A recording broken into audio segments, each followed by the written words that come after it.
एगो गांव में एगो बुढ़िया माई रहत रहली। बुढ़िया माई के परिवार में कोई ना रहे, अकेले रहली। उनका कोई संतान उन्तान ना रहे और उनका गुजर करे भर के खाए पिए के संपत्ति उनका जितना चाहिए उतना रहे। बुढ़िया माई शिव के शिष्या रहली। शिव के पूजा पाठ करस आ नमः शिवाय नमः शिवाय नमः शिवाय के जाप करस। बहुत बढ़िया भक्त रहली, बड़ा अच्छा से शिव नाम के जाप करस। लेकिन बुढ़िया माई में एगो कमी रहे।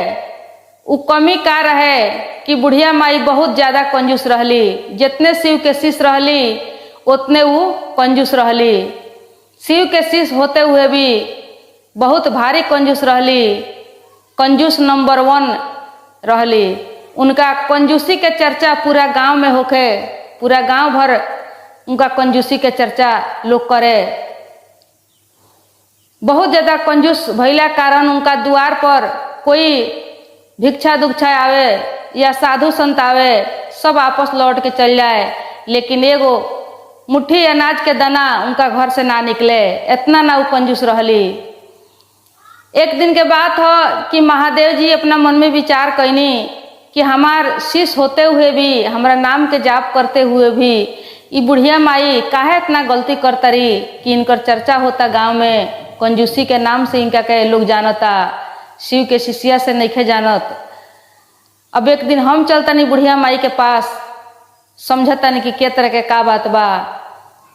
तब महादेव जी अपन भेष बदल के बुढ़िया माई के गांव में आईनी। गांव में एगो साधु बाबा के रूप में आके बुढ़िया माई के द्वार पर पुकार लगौनी, भिक्षाम देहि भिक्षाम देहि भिक्षाम देहि। अभी सुनली तो बुढ़िया माई अपना घर से बाहर निकलली। देखली कि साधु बाबा हमरा दरवाजा पर आइल बड़न भिक्षा मांगे। तो बड़ा सोच में पड़ गईली। अब कोई भिखारी रही तो डायरेक्ट जवाब दे देती, लेकिन जब साधु के देखली तो कहली कि हे साधु बाबा अभी ना, अभी हमरा पास टाइम नहीं है, जाई 2-4 घंटा के बाद आए। साधु बाबा कहनी कि ठीक बा। अब महादेव जी वहाँ से चल गईनी। महादेव जी चल गईनी तो 3-4 घंटा के बाद दोपहरिया के जब समय भइल तो फेन अइनी बुढ़िया माई के द्वार पर। अब बुढ़िया माई देखली तो कहली कि तो बाबा फेर आ गइलन। हम समझनी है कि चल जइहन कहीं और। तो कहतारी कि हे साधु बाबा ई कोनो टाइम हो केहू के द्वार पर जाए के? हे ठीक दोपहरिया के समय में, यह बेरा हम कुछ ना देवे सकम, जाई रहुआ शाम के आए। बाबा कहनी कि तो वाकई में लागता बुढ़िया माई कंजूस बाड़ी, सही में इनकर चर्चा होता। अब वहाँ से महादेव जी चल रहनी। जब शाम भइल, रात होखे वाला रहे, तब महादेव जी फेन आके पहुँच गईनी। जब फेन आके पहुँच गईनी तब बुढ़िया माई देखो तरी तो कह तरी कि वाह ई तो साधु बाबा हमरा पीछे पड़ गई बड़न गोड़ हाथ धोके।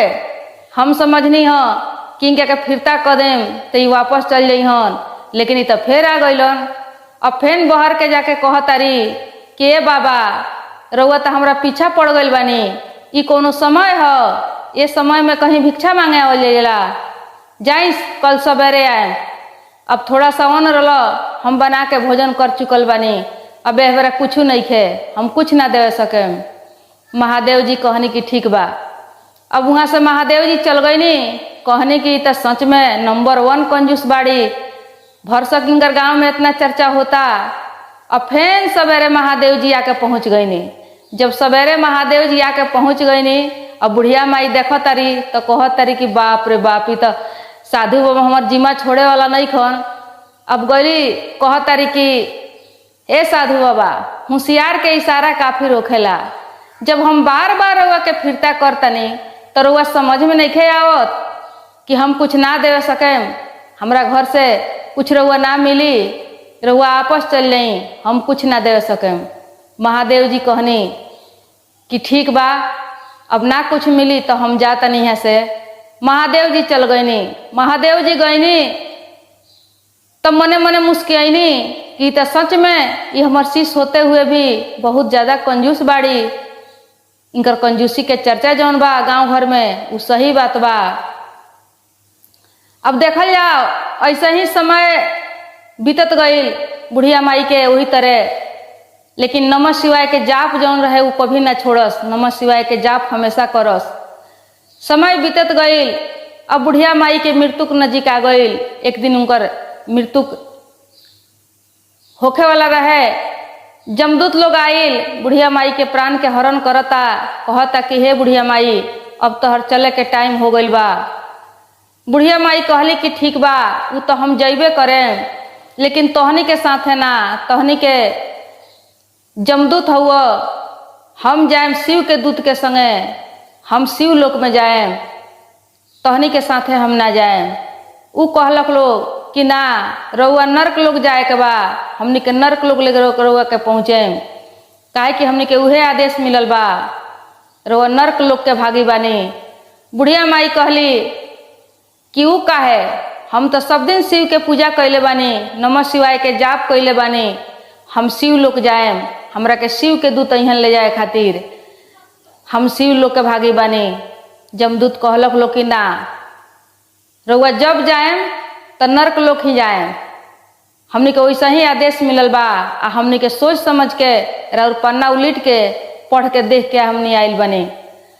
कहली कि ठीक बा, तहनी के थोड़ा सा हमरा के शिव के लोक में पहुंचा दो, शिव जी से थोड़ा सा हम मिल के आ फिर नरक लोक में चले। कहलक लोग कि ठीक बा, हमनी के वही महल लेके चलम सन। अब जमदूत लोग बुढ़िया माई के शिव लोक में लेके गईल। शिव जी के देखली तब बुढ़िया माई प्रणाम कैली आ कहली कि हे महादेव जी देखी है तनी हे लोग के समझाई, हम राउर शिष्या हई, हम जीवन भर हुआ नाम के जाप कैले बानी, राउर पूजा कैले बानी, राउर चर्चा कैले बानी, फिर भी ये लोग हमरा के नरक लोक में लेके जाता लो, ये लोग के मना करी, हम तो शिव लोक के भागी बानी। महादेव जी कहनी कि ना हे बुढ़िया माई तू शिव लोक के भागी ना, तू नरक लोक के भागी बाड़ू, तू नरक में ही जइबू। बुढ़िया माई कहली कि का है ई कौन न्याय हो, हम तो राउर नाम के जाप जीवन भर कैले बानी। महादेव जी कहनी कि हमर नाम के जाप कैले बानी ठीक बा, लेकिन हे बुढ़िया माई तू कहियो नेकी के काम नहीं कैले, कहियो दान पुण्य नहीं कैले, कहियो पुण्य के काम नहीं कैले, तहरा दरवाजा पर से भिक्षा भिखारी साधु संत सब वापस लौट लौट के गइल बा। एक दिन तो हम भी तहरा द्वार पर से 3 बार 4 बार फिरता होके आइल बानी, तू कहियो केहू के दान नहीं कैले, तो वही से खाली नाम के जाप कैला से, खाली शिव के शिष्य बन गईला से शिव के लोक ना मिलेला, तहरा नरक लोग मिली। हमहू जाके तहरा दरवाजा पर से आ गइल बनी। याद करो वो दिन तू जब एगो साधु के 3 बार 4 बार फिरता कैले रहलू। अब इतना सुनली बुढ़िया माई तो बहुत पछताव भइल, उनका शर्मिंदा भइली। आ महादेव जी से कहली कि हे महादेव जी राउर पाँव पर तनी बहुत विनती कैली कि हमरा के एगो मोहल्ला दी, 7 दिन के 1 हफ्ता के हमरा के एगो चांस दी, 1 हफ्ता के बाद हमरा के 1 हफ्ता खातिर जिंदा कर दी, आ 1 हफ्ता के बाद जहाँ मन करी तहाँ बैठा दें, नरक में बैठाई या जहाँ कहीं भी हम जाए खातिर तैयार बानी, बस हमरा के 1 हफ्ता के टाइम दे दी। महादेव जी कहने कि ठीक बा, जब तू हमर नाम इतना जपले बाड़ू, हमर चर्चा कैले बाड़ू, तो इतना तो हमार फर्ज बनता, इतना हम कर सकतानी। तो महादेव जी उनका के वापस कैनी, उनका शरीर के माटी मजल अभी ना भई रहे, तो फिर उनकर प्राण वैसे वापस आइल। जब वापस आइल तो जिंदा हो गईली। जब जिंदा हो गईली, जैसे आँख खुलल वही बेर से उठ के वो दान पुण्य शुरू कर दहली। लगली घूम घूम के दान पुण्य करे, खोज खोज के, भूखा दुखा के, साधु संत के, मठ मंदिर में, जरूरतमंद आदमी के, लाचार आदमी के, असहाय आदमी के सब कुछ दान करे लगली। कहीं कहीं भंडारा चलावे लगली, तीर्थ धाम में जाके लगली दान करे, पुण्य के काम करे लगली। एक हफ्ता में इतना ना दान कैली कि अपन घर दुआर जगह जमीन जितना कुछ रहे सब कुछ दान कर दहली, कुछ ना रखली अपना खातिर, सब कुछ दान कर दहली। सब कुछ दान करके एक हफ्ता के बाद उनकर फिर से मृत्यु भइल तो सीधे उस शिवलोक में चल गईली। महादेव जी प्रसन्न हो गईनी, खुश हो गईनी कि बुढ़िया माई जौन जीवन भर में कहियो ना कुछ कैले रही है वो एक हफ्ता में कर दहली, तो सीधे वो शिवलोक के चल गईली।